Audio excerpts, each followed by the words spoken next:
we have to really realize that, the gods, the northern gods, they die. They end. They get eaten by the wolf. Ragnarok ends them.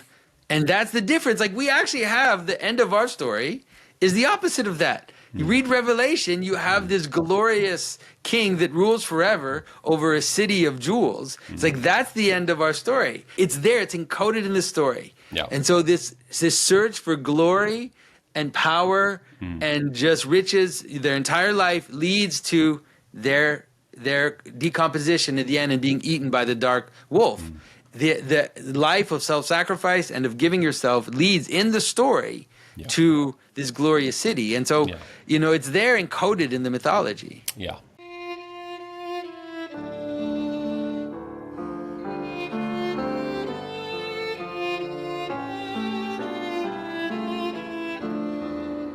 This is Jonathan Pajot. Welcome to the Symbolic World.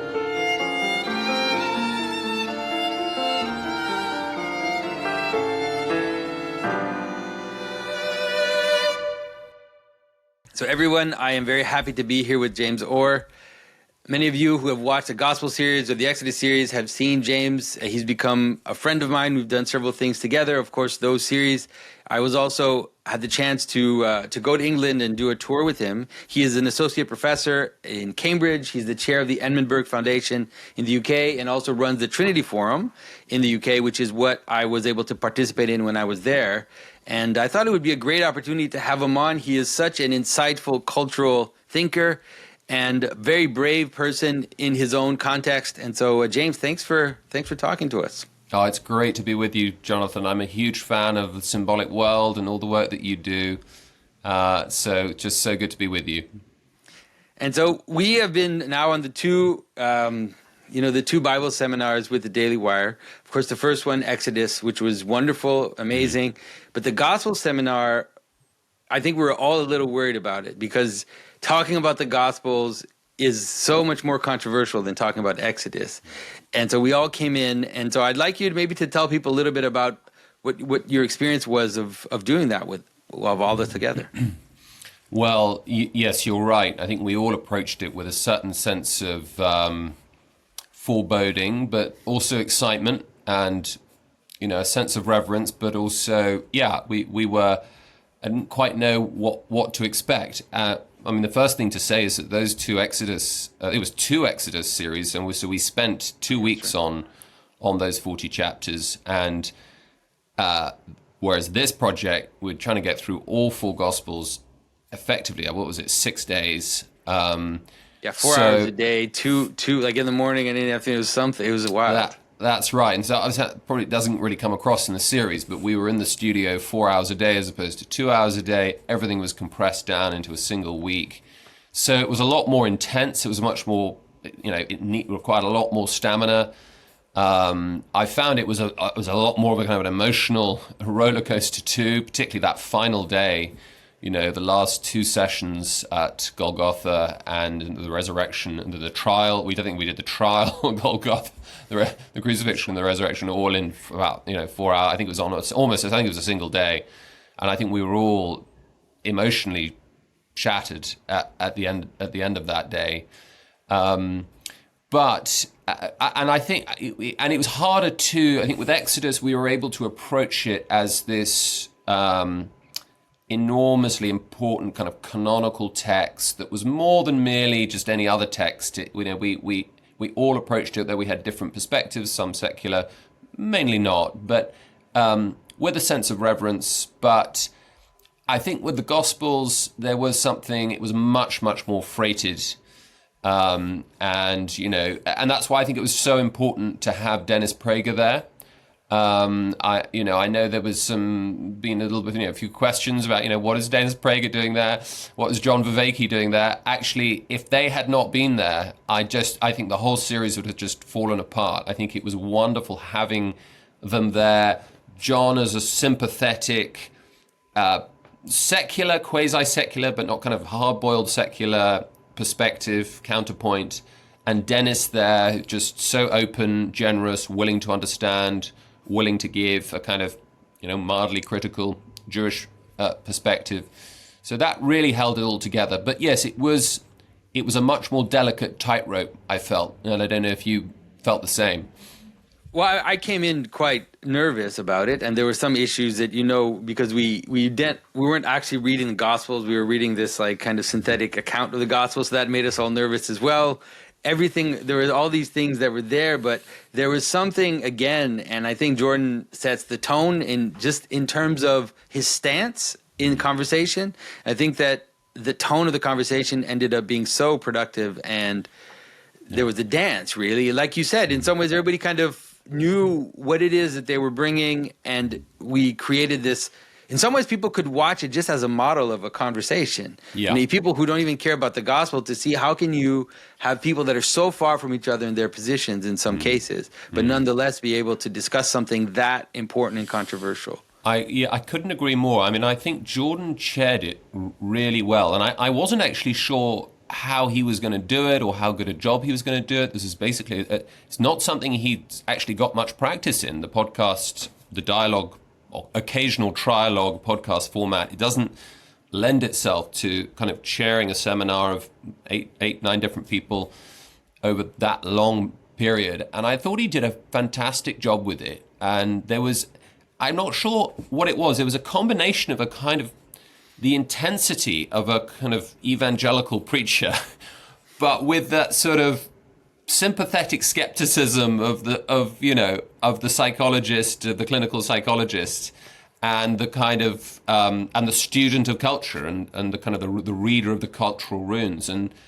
But I think at no point is his sense of respect shone through every conversation. And I think he set the tone perfectly for it, with the sense of seriousness, the sense of reverence, but without it feeling, because of his own position, overly pious or devout or saccharine. And I thought that was crucial to the success of this series in particular. Yeah, that's it. I think that point, the last point, is important, because in some ways one of the dangers that we could have fallen into was a kind of sentimentality, exactly, also a kind of evangelical space where we're trying to convince people or convince each other of some position or whatnot. And because of because of his stance, I think we were mostly able to avoid that at all. I think even at some point, Dennis Prager mentioned, he said, we've been here for several days and no one yet has told me like how to be saved, and I thought, wow, that's a pretty amazing stance. Also, because if you actually read the gospel, you realize that there's so much more. It's actually not that much about that. That's not really what Jesus is talking about most of the time. But I think that, and I realized afterwards, I had never in my life gone through the entire gospel story in a week. Yeah. And so that was an astounding thing to do. It really was. And, like you, I was a little suspicious when Jordan circulated that text of, the 4-in-1. One gospel. But it reminded me that it had been done before in the early church. There was that guy Tatian in about 160 had done the Diatessaron, folding all 4 gospels into one. I remember reading about that when, in those old debates about when did the canon form and how do we know it was 4 gospels. Well, that's a really good early date for there being 4 gospels. So actually, and I thought it worked well. I mean, I'm sure there are all kinds of scholarly criticisms to be made of, the sequencing and how can you chart the chronology and so on. But I don't think it really mattered. We got the basic sequence, the narrative thrust of the Gospels, and we managed also, we simply had to cut out a lot of the kind of duplicate and triplicate synoptic material, which would have made no sense if we'd done 4 Gospels sequentially. It would have been an impossible thing to produce.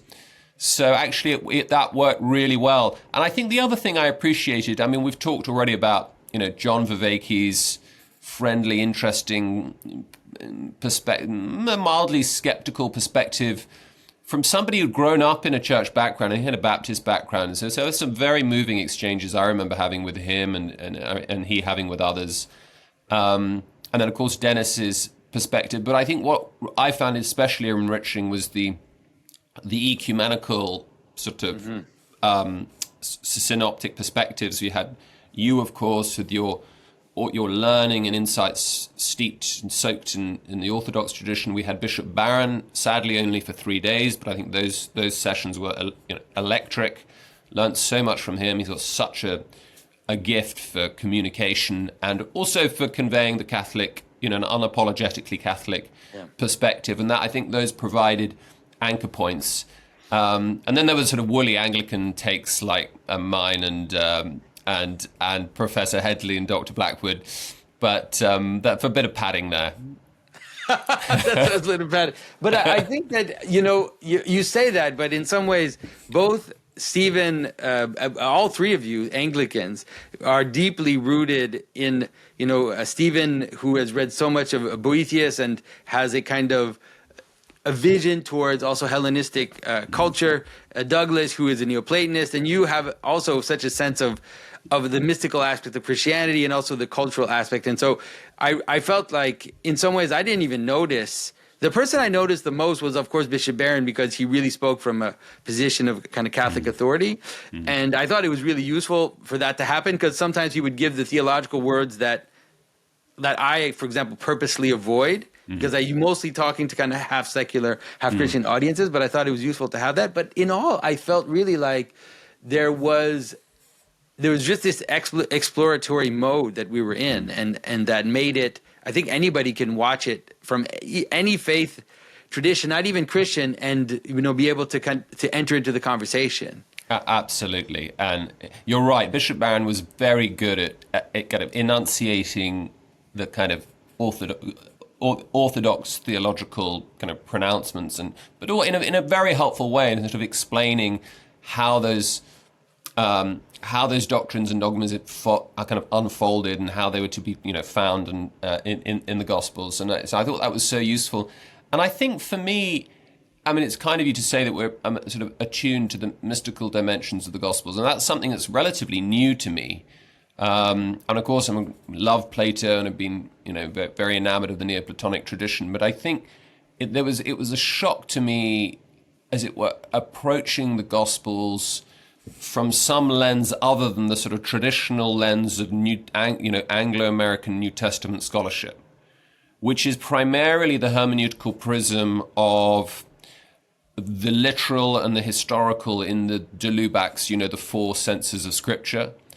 And that's what I found so powerful, sort of approaching Scripture, not just from that one prism, but from the other three too. What are they? The allegorical, which you were so good at, explaining how to, and in Exodus as well, explaining how to think through the Scriptures in terms of allegory and symbol.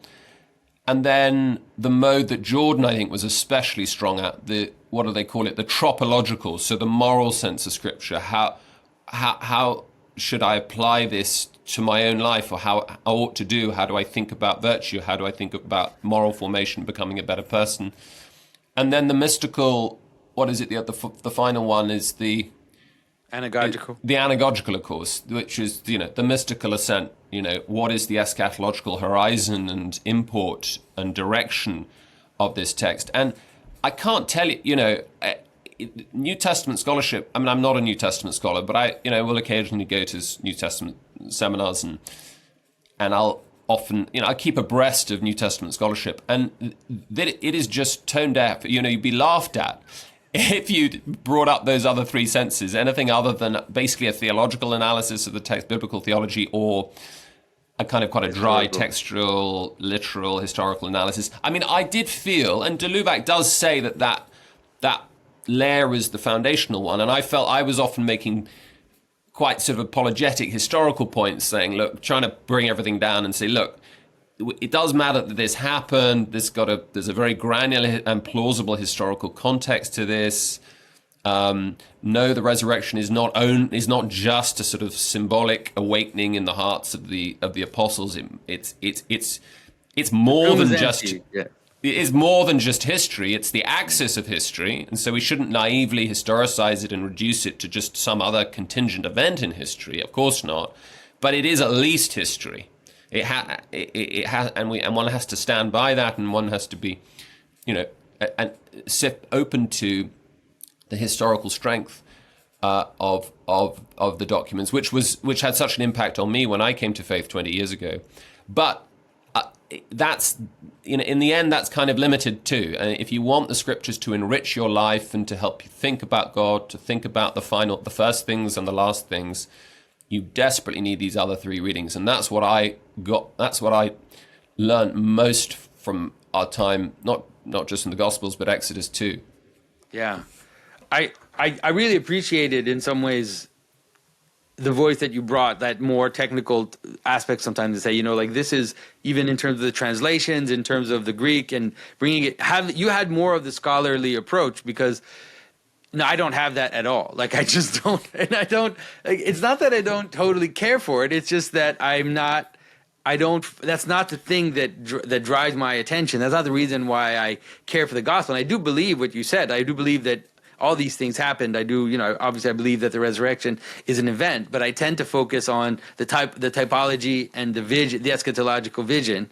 And so I thought it was just, I thought everybody also was able to play with each other because usually, I've had conversations with the more kind of historical types, let's say, and it's sometimes very difficult to play with each other because we're just talking completely past each other and people think that I'm suggesting that none of this happened, that it's all allegory, that it's all metaphor, and I'm like, no, that's not what it is. But that's what was amazing about the event, was that we were also, because of Exodus, I think we already had we kind of knew each other, and there was already a dance that had started and made it easier to have that conversation. I couldn't agree more. I mean, in many ways, I felt it was a sort of fusion or a synthesis. I mean, I've got this theory, I don't know if it's plausible or not, but what you've seen in biblical hermeneutics over the last, 150 years is there's a sort of split. You've got the stress, more fundamentalist, evangelical stress on the literal sense of scripture, the historical, it's quite monochrome, but it's, very strict.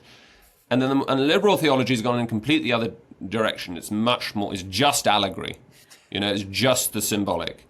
And I felt what we managed to do in those seminars was to not see that as a zero-sum game.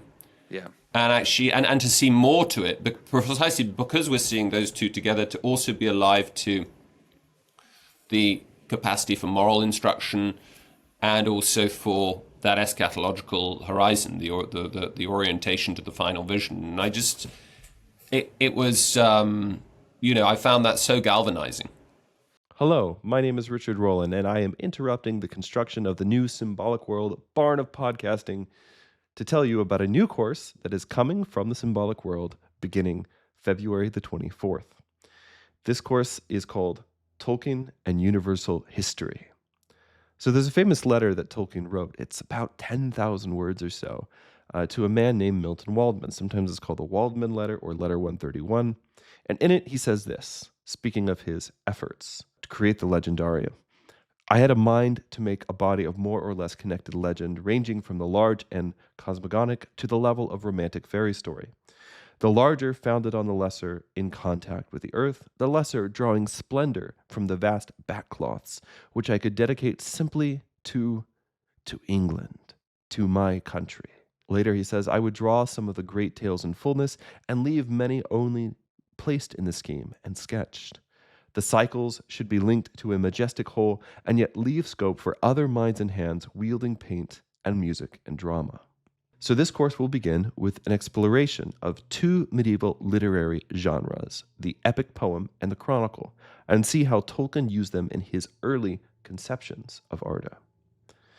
These two genres of literature are essential to medieval universal history, but of course, as you all know, they're often overlooked as being boring by modern readers, so it's easy to overlook their importance to Tolkien's project. Then we're going to move on to the linguistic and philological framework for Tolkien's Legendarium, which shows us how his quote-unquote secret vice is the key to Middle-earth's deep sense of place and time.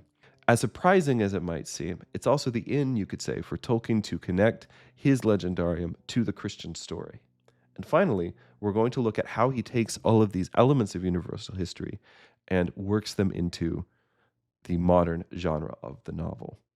So it's been said that the only honest response to a work of art is another work of art, and that's something I really believe. So in our final lesson in the course, we're going to do a couple of things. One is we're going to look at the application of the genres and methods that we find in Tolkien to the mythopoeic and universal history efforts of 3 contemporary fantasy writers, including one, Jonathan Pageau. And there's also going to be a little optional writing assignment for those who want to participate in some mythopoeic efforts of their own. I'm really excited about this course. I know that I've done a lot around the internet about the works of J.R.R. Tolkien. This is completely new material, and I'm very excited about it. So I hope you will consider joining me February the 24th. You can learn more by going to thesymbolicworld.com/courses, and I hope to see you there. And I think that what you're saying brings me in some ways to the next thing I wanted to talk about, which is, this idea of going beyond this opposition, right, of the literal and the metaphorical, all of these types of things that are happening. It speaks to a cultural moment that we're going through. We can talk about the re-enchantment. There are different ways in which we're addressing this, like that we're moving towards a post-enlightenment, post-liberal world, all of this. The gospel seminar, the Exodus seminar was the most popular thing that Daily Wire did on their platform. And now it looks like the gospel series might outdo it. And so I want to get your take on that. You've been also following the story. Rod Dreher, Paul Kingsnorth and Martin Shaw, all these people that are speaking into this moment, and Jordan Peterson as well, John Vervaeke. So what is your perception of what's happening in our world right now? Well, I think we're in a time of extraordinary flux, of course, to state the obvious, a time of a real instability culturally, enormous tension, obviously. All of this is to state the obvious. But I think early on, when I started noticing this sort of the waves of the Cultural Revolution crashing across the institutional landscape here in the UK, this is roughly a year or two after it started in North America, I realized that there was a tendency among some Christians and people of faith to kind of, shore up a little bit, to get very pessimistic, to kind of ghettoize themselves a little bit. And that's changed. I think around 2015, 2016, 2017, I think partly thanks to these more sort of secular prophets, like Jordan and others, or secular prophets on their way to embracing the sacred, as in the case of a Paul Kingsnorth or a Martin Shaw. And I think that there are opportunities here amidst the crisis. And I really can see the fingerprints of providence all over these cultural developments. And, if you'd said, 20 years ago at the high noon of the new atheism that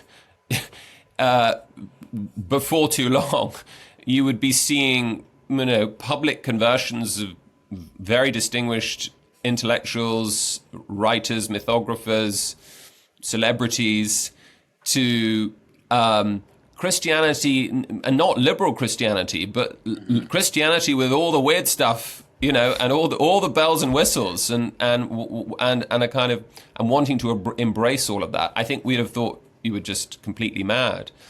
And so, I think there are all sorts of opportunities.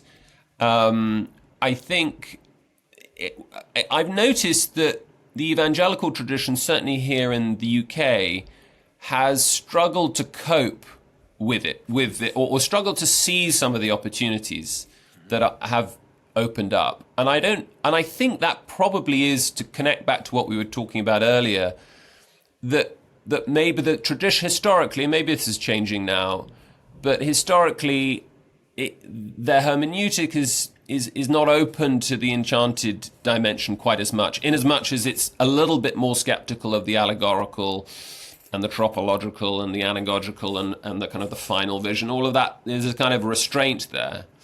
And I think the liberal wings of the church here in England have unfortunately disappeared so far down various political rabbit holes that have rendered it basically indistinguishable from, a secular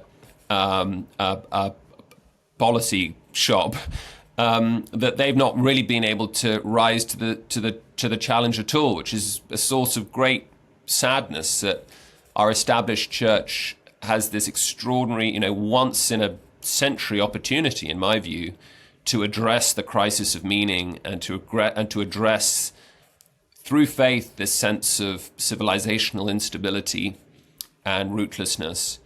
And I find that really heartbreaking. At the same time, I often get emails, partly thanks to the Exodus series. I can't remember doing anything that has stimulated so many people to get in touch with me. I think it's partly because my email is sort of available. You can look me up and write to me at my Cambridge email. So I probably get the benefit of all the sort of compliments because other people are harder to track down. But I've had the most moving messages from people all around the world, and occasionally some slightly zany takes, but often very reflective, sophisticated, moving testimonies about from doctors in their 60s who are searching for God late in life, and who found something in the series which spoke to them, which a fiery sermon from a pulpit couldn't do. They just wouldn't. It wouldn't work. And I think what Jordan and others, and what you and Paul and Martin and others and Rod are able to do is to open up just less tested, more oblique ways into the faith that don't feel, that don't feel overly cognitive or propositional, but stress a world of beauty, a world that is magnetizing, mesmerizing, and that is attractive, that helps you to understand Western culture, helps you to read myths afresh, to read fairy stories afresh. And I think that's just so powerful and new. I can't really think of anything comparable. I mean, you might have said, when Lewis and Tolkien were publishing in earnest in the 60s and 70s, perhaps there was something going on there, but we didn't see, it wasn't meeting any particular religious need, nor did it stimulate any particularly noteworthy phenomenon of revival. Mm-hmm. So no, I it's very hard. Things are moving so fast, and it's sometimes hard to distinguish the political dimensions and dynamics from the spiritual, the sort of the meaning vacuum. I mean, they're often obviously interlinked in lots of ways, but if there's, it's clear that the sort of work that you've been doing and the work that we've been doing on the series, and I think the Daily Wire recognizes this, and the popularity of the series for the Daily Wire relative to their political output, I think testifies to the fact that Christianity and the great riches, the imaginative and theological and biblical riches, scriptural riches of the Christian tradition, provide a kind of antidote to the chaos, an antidote to the sense of civilizational instability. What do you think of, I don't know if you had the chance to see Paul Kingsnorth's First Things address, where he in some ways also proposes a critique of that, or the dangers of the politicization of Christianity, of also seeing Christianity as a tool, a civilizational tool, rather than seeing it as a good in itself. Yeah. I don't know if you had thoughts on that in the wake of that. Yes, I haven't actually. I didn't watch it, but I read it. I think I don't know if it was an edited or fairly full transcript of it, but I read it quickly. I'd like to read it again, and as with everything by Paul, it repays rereading and careful digestion. As always with Paul, he's onto something. It's provocative, and I think he's touching on, he's developing a criticism that we need to take seriously. I was talking with a very distinguished evangelical here in London, a very kind of influential guy, who was saying how he wanted to set up a project connected to set up a project that inspired, focusing on the need to restore a Judeo-Christian ethos and foundation to our culture. And there's been some debate about this online, but whenever that term is used, Judeo-Christian, it does feel as if it's a pawn in some larger kind of political, culture war game, right? I never use that term. If you've noticed, I just don't use it. Well, I'm with you. I mean, you got there before me, but I'm kind of allergic to it now because I think of all my Jewish friends. I've got, I work a lot with people in Jerusalem on the Edmund Burke Foundation. And I think Judaism, obviously, Christianity is so enriched. It's just completely unthinkable without Judaism, of course. And yet it's not Judaism, and it doesn't, it doesn't respect one's Jewish friends to say that it's, there is this kind of fusion. This is a kind of a weird sort of Eutychianism, a fusing the divine nature and the human nature of Christ to create a third person. It's a kind of, it's the same sort of problem. But I think, so that sort of phenomenon makes me think that Paul is onto something. That Christianity is often being used as a kind of in a kind of instrumental way, as a tool or as a signal of a need to, or a clarion call to defend Western civilization and a kind of a cultural stability that seems to be under threat economically, or in terms of demographic changes and or the rise of secularism, aggressively confident secularism, and so on and so forth. And I think there's a lot to that.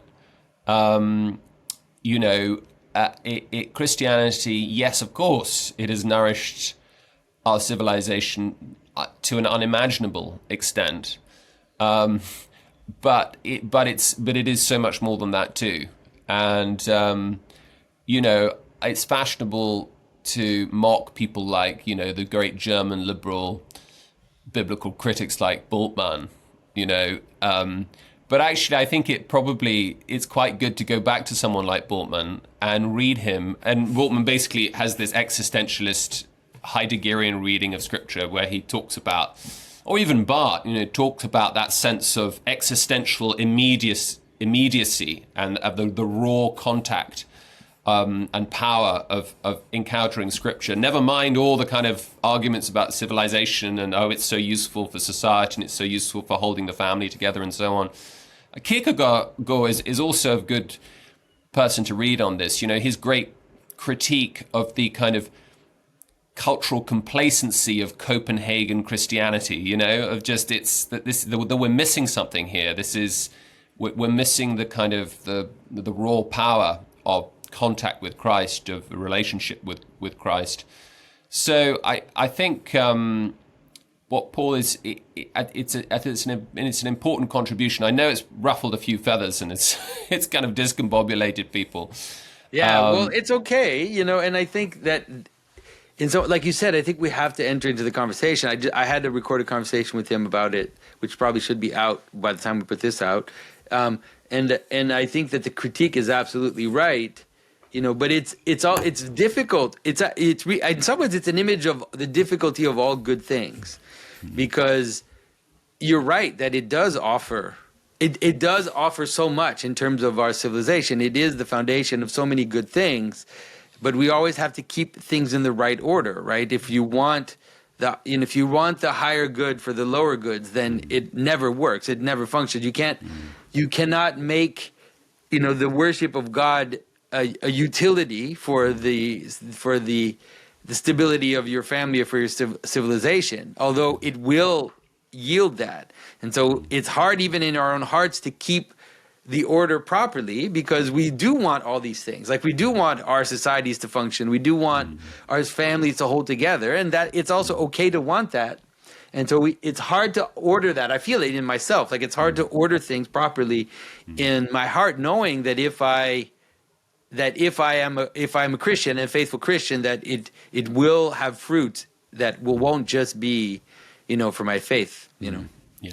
I mean, you spoke brilliantly at the ARC conference here in London. What was it, last year?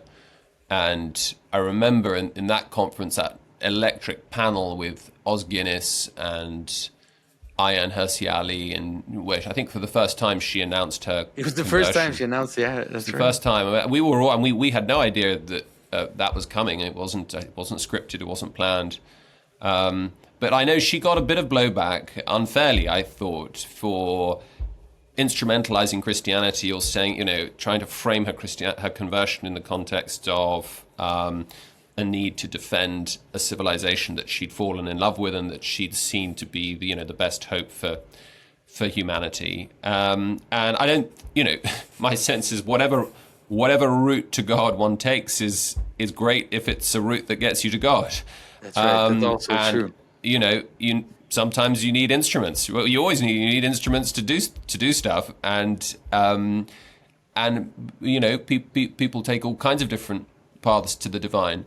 But there was something more to it. I want to say something on what you're saying, because I think that it's really important, because when you think about, for example, someone who becomes an alcoholic and falls into the worst parts of their life and hits rock bottom and then turns to God, you could say, well, there's something instrumental about that as well, where you want God because you're suffering, and therefore you hope that God will answer your suffering. And so you have to have sympathy, like you said, for people who are dealing with the meaning crisis, both personally and civilizationally, to see that, it is, God will provide a solution to these problems, although we have to be careful not to make that the final end, because then it doesn't function. Yeah.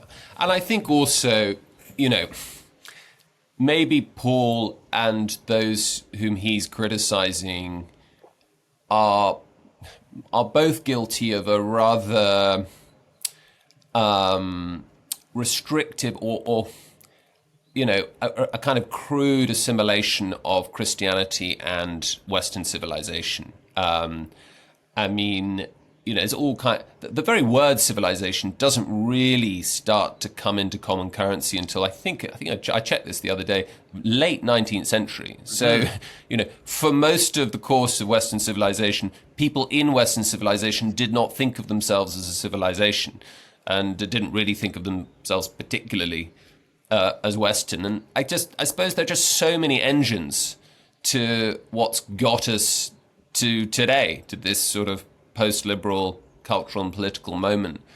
And yes, Christianity almost uniquely distills and fuses and synthesizes all of those different currents in a way that I don't think any other tradition has managed to do. Liberalism neutralizes the strands, or privatizes or domesticates them, in effect. It permits them to some degree, but effectively formally clears it from the public square and formally erases distinctiveness from human beings and particularly and culture and intellectual traditions and so on, in this kind of fungible, human beings as fungible blank slates and so on. And so, there is a lot to it, but I think it's probably too crude and implausible to just think of Western civilization entirely as a Christian achievement. Yeah. And I think it also probably occludes the extraordinary impact that Christianity has had elsewhere in the world. You think of the Christian communities in India, you think of the Christian communities, what's left of them, tragically, in the Middle East. You look at the extraordinary surge of energy and in sub-Saharan African Christianity too, and in Southeast Asia, extraordinary things happening in Southeast Asia and Iran and so on, that is having a cultural impact. And so yes, it's I think tempting to domesticate Christianity, or tempting to identify it too much as a kind of Western phenomenon, even though it's just obviously it enriched us incalculably. Yeah, no, I think it's a great point.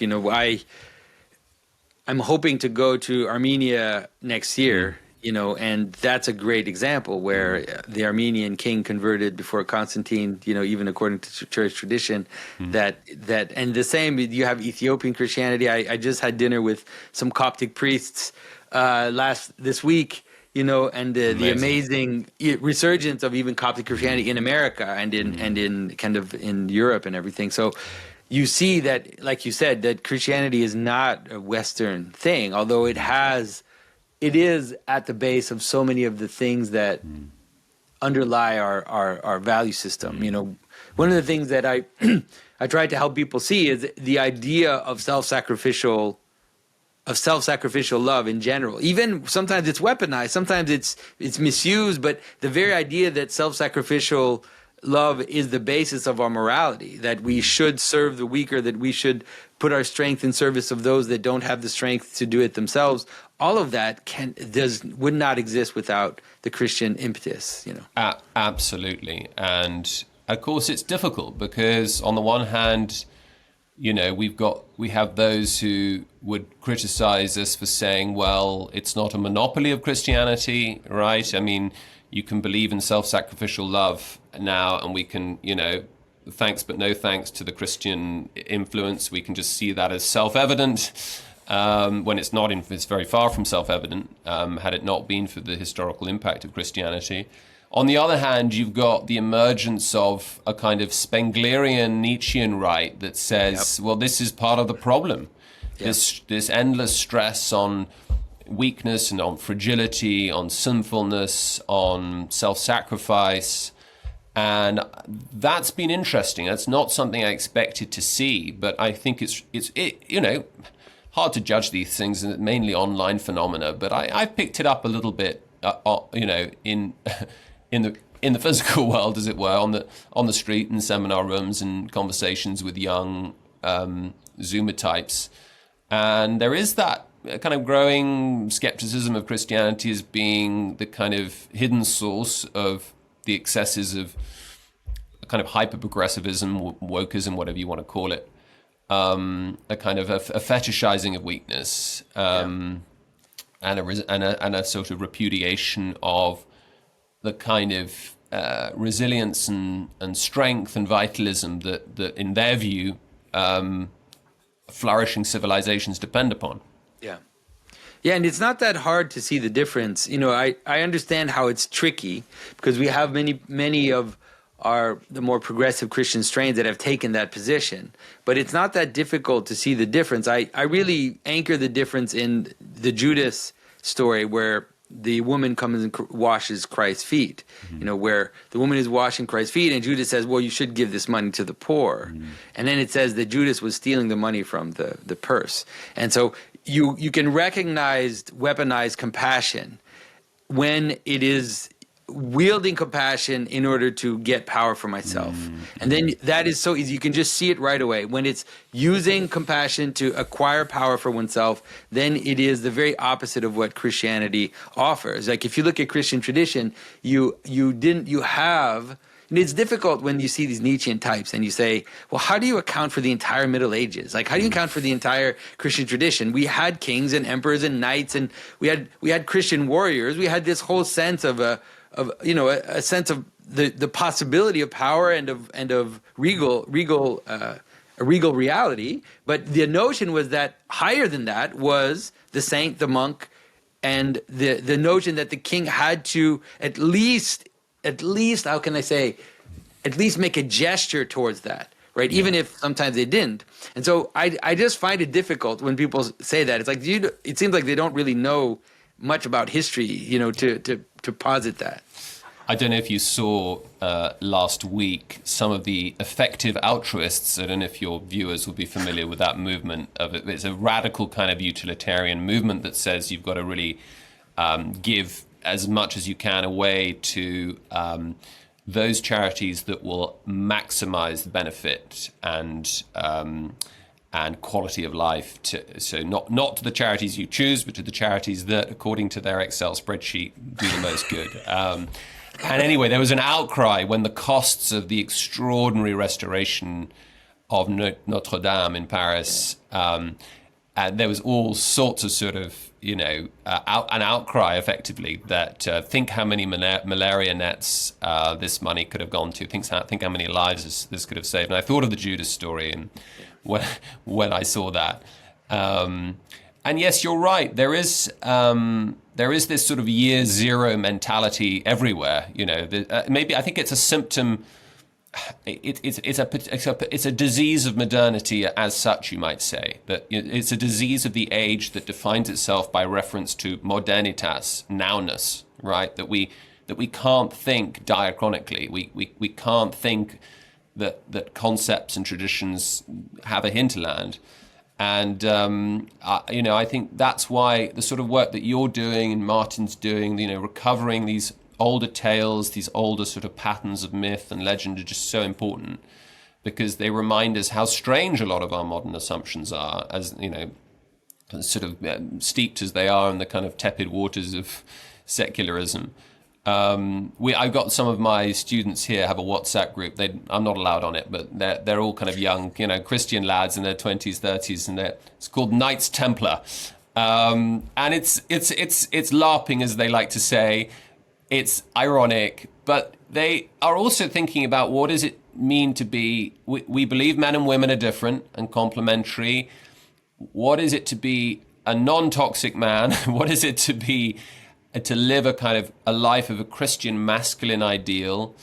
And that means, I don't know what it means for them. A lot they love working out. They do weights, but not in a kind of not in a pursuit of vanity. They just think strength is good, and God has given me this body. I'm going to make it strong. Or I'm not going to date this girl. I'm going to court her. I'm going to see her for a few evenings, and if I think it's actually not going to work out long term, then I'm going to honor her by saying, this isn't working out, and we'll move on. And I find that really encouraging. I'm not saying this is a widespread phenomenon, but I'm seeing it among a lot of the young students that I sort of spend time with in Oxford, Cambridge, London, and I don't know how to nurture that, but one wants to catalyze it, and I think having an enriched imagination and being able to tap into the great sources of the Christian imaginative world and so on, the patristic tradition too, is very useful here.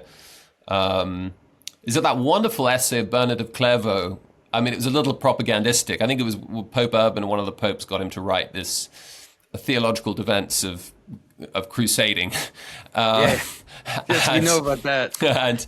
And that's quite a sort of good read. And I mean, maybe it goes a little bit too far, but it's a reminder that, it's a riposte of sorts to the Nietzschean vitalists, that, it's not always been the case that to be a Christian is to be is to just fetishize weakness, as opposed to, And it's weird because it's like there. I don't think there's ever been a vision of fetishizing weakness, at least not in the way that we see it happen today. It's just not part of Christianity. We admire the martyrs and the idea of self-sacrifice, and we hold that up. But the bodies of the martyrs they're held in huge cathedrals that hold entire towns together. And so the idea that it's just a kind of revolutionary, the way that Nietzsche talked about the fetishization of weakness and of the victim and everything. I just don't see it. I don't see it in the history, and it's a misunderstanding of what it is, because in Christ we have these two images, right? We have the image of Christ as the crucified one, as the one who really did in some ways lay his life down, did not resist his enemy and all that. And then in the wake of that, because of that, he's also the glorious king, and I've quoted to some of these vitalists, the text in Revelation that talks about him ruling with an iron scepter, and his enemies will be defeated. And it's like, there's also that. It's also part of the Christian story, I agree. And I think it's, I think the criticism is misplaced. I think it's a lot more plausible to see the valorizing of victimhood, particularly in kind of socioeconomic contexts, as an extension or as a development of Marxism. I mean, it's complicated. It's a complicated genealogy, but that seems to me a more plausible source in the kind of history of ideas over the last 200 years. Yeah. That moving from class to identity and so on and so forth. And there's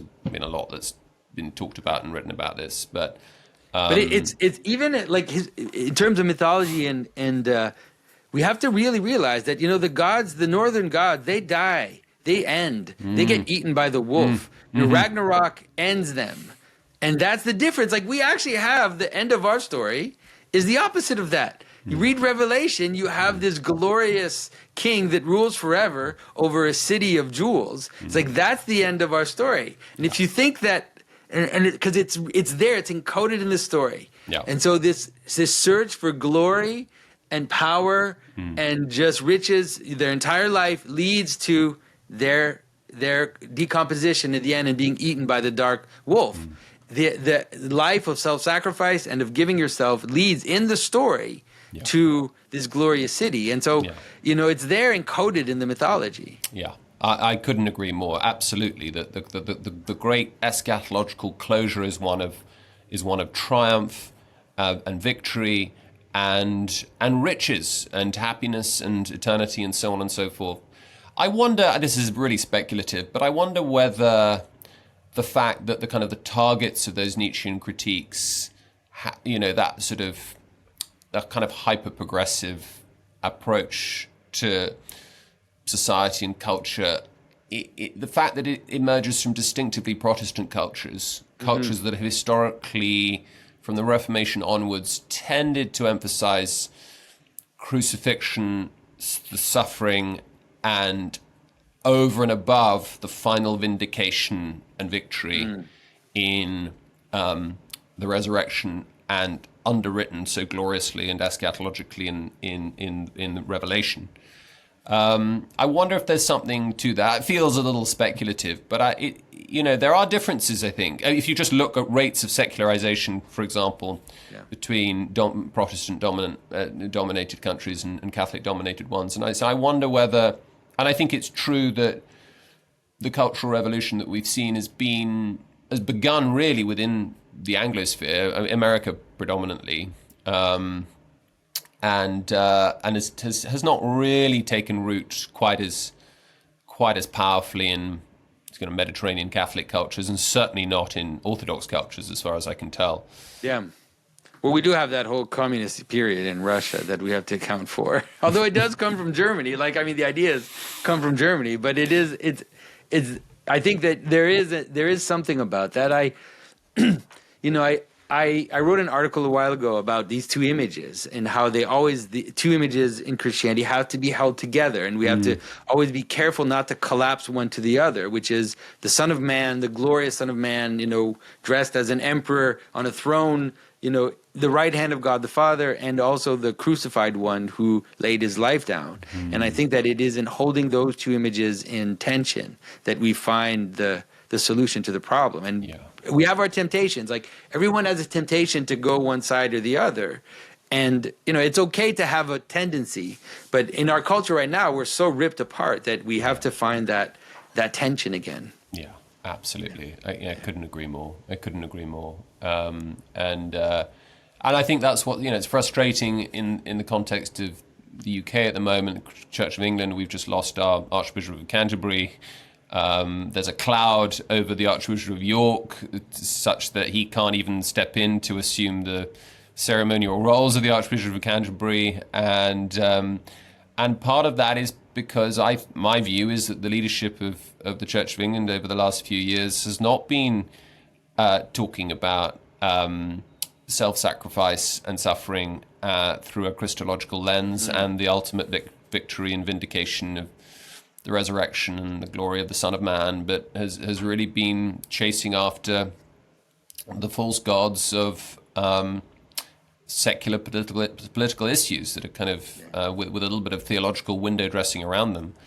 And I just, it's just so frustrating. On the other hand, it's what I see in the kind of institutional failures of my own church, I think is more than made up for by the emergence of this, I call you guys sort of digital Anabaptists, there's kind of these networks across the internet using the tools of the extraordinary tools and platforms of the internet to open up the riches of the Christian faith. And I think it's, I see it as sort of a marriage of tech bros and trad bros. I think the work that you're doing in the symbolic world, the work that Martin does, and Paul, though he's more of a technophobe, I think it's a very good reminder that those of us who are more conservative in our outlook don't need to see technology as a threat. Yes, technology can liquefy what we love and what we want to conserve. It can liquefy our traditions and conventions, but there are also ways in which it can remind us and excavate them and remind us of them and help us to channel them into our lives through our AirPods when we're doing the washing up and listening to you can't avoid it. Listening to your podcasts about Ragnarok or whatever. Do you think, I mean, we've seen it now. I've been waiting for it to happen in Quebec, but I hear now the reports are coming to me, that it's happening, which is that in many of even these progressive kind of Catholic churches that are very Vatican II, but, kind of trying to constantly adapt, these wide-eyed 18-year-olds, 19-year-olds, just walking in from the street. They have no idea that, I've heard stories from friends of mine who live in these little towns, and all of a sudden, the church has been empty and gray-haired for 10 years, 15 years, and all of a sudden, now there are these strange people just walking in. And so I wonder if you've seen that happen in the UK. I mean... I'm so glad to hear that is happening, and it actually confirms sort of what I've heard anecdotally of what's happening in parts of the UK. I suppose in Cambridge, it's an unusual Cambridge because you've got lots and lots of churches. You've got college chapels. You've got the evangelicals. You've got Catholic. I think they did a study a couple of years ago that showed that I think there are more Christians in church on a Sunday per square foot in Cambridge than anywhere else. But that's a little artificial because most of that is the 15,000 or 25,000 students that descend 3 times a year for 8 weeks.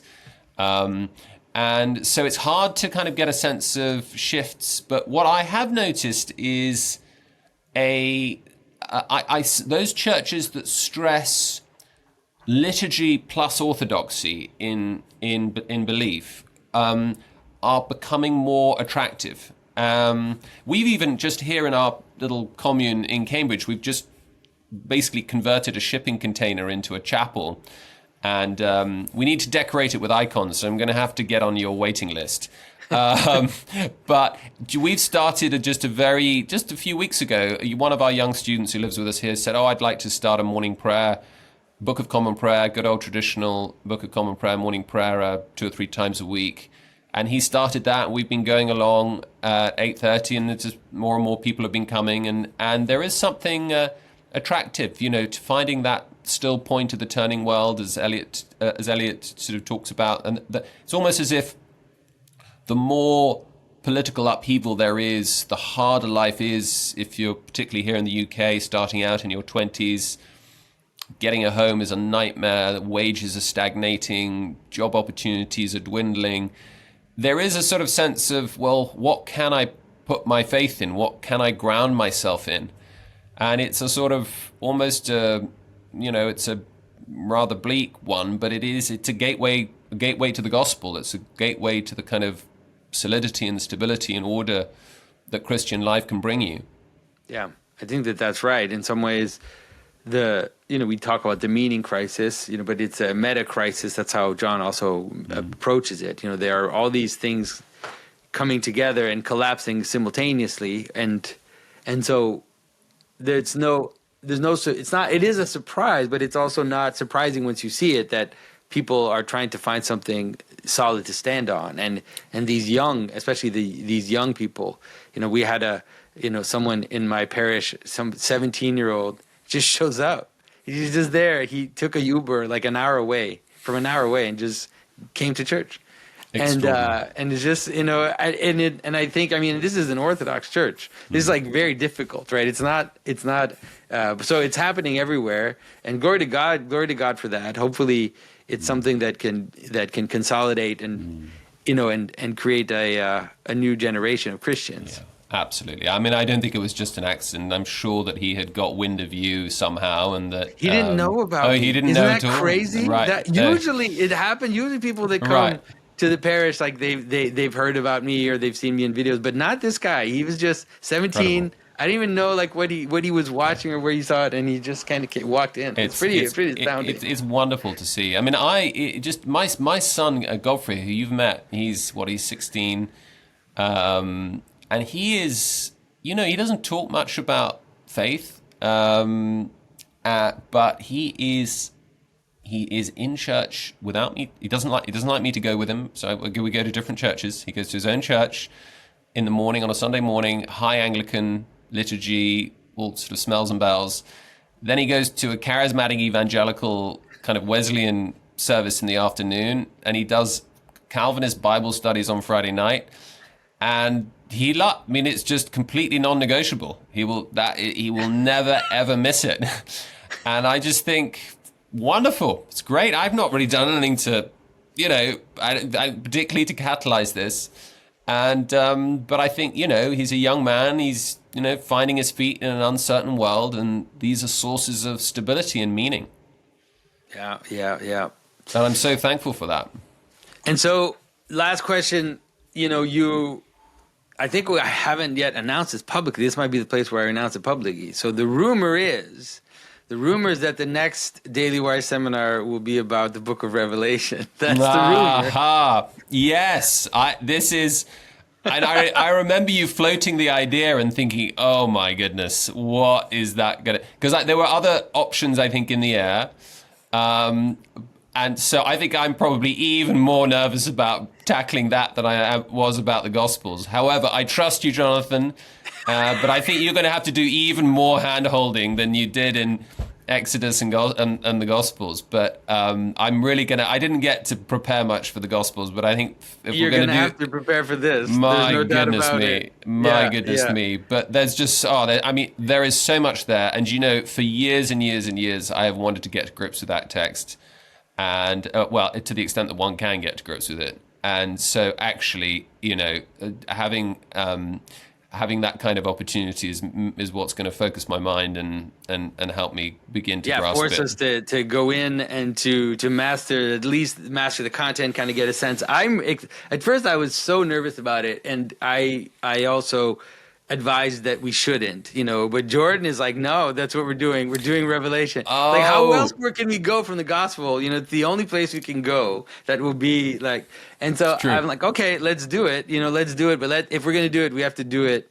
We have to do it properly. And I think that I think in the end, now that it's been a few months now that I've been thinking about it and working with the Daily Wire people on it, I'm realizing that it might actually be a great thing. It might actually be a wonderful thing for a lot of people to look at a culmination of prophetic images, and it will be, it'll bring together a lot of the deeper readings that we did in Exodus and the Gospel, but in this vision. Absolutely. I couldn't agree more. And I'm so pleased that you've already kind of started work on doing all the hard work and heavy lifting and thinking that will help us get through it. But it's also, just to go back to what we were talking about, just to bring things back to what we were talking about at the beginning of the conversation, it's that, it is impossible to read that text without the allegorical, tropological, and anagogical spectacles on. I mean, you just, what is it no, to you have can't. Or else, what are you reading? Exactly right. You can't. I mean, so the great climax of Scripture is just so freighted with symbolism and eschatology that there's just, there's no denying that, Origen and the great patristic exegetical tradition had it right. They could see that in some ways that's what it leads to. Like you said, it leads to this vision that you need all these senses in order to understand, or else what are you reading? And so, so James, thank you so much. Thanks for this wonderful conversation. Also, thanks for your continued participation in these seminars. Your courage in the intellectual life. People don't know, and I don't think people understand how much courage you have in your position to be able to just joyfully stand, in the traditional vision of Christianity, of society, in the world that you are. So we really appreciate your existence in this world. I can't thank you enough, Jonathan. It's been so good to be with you.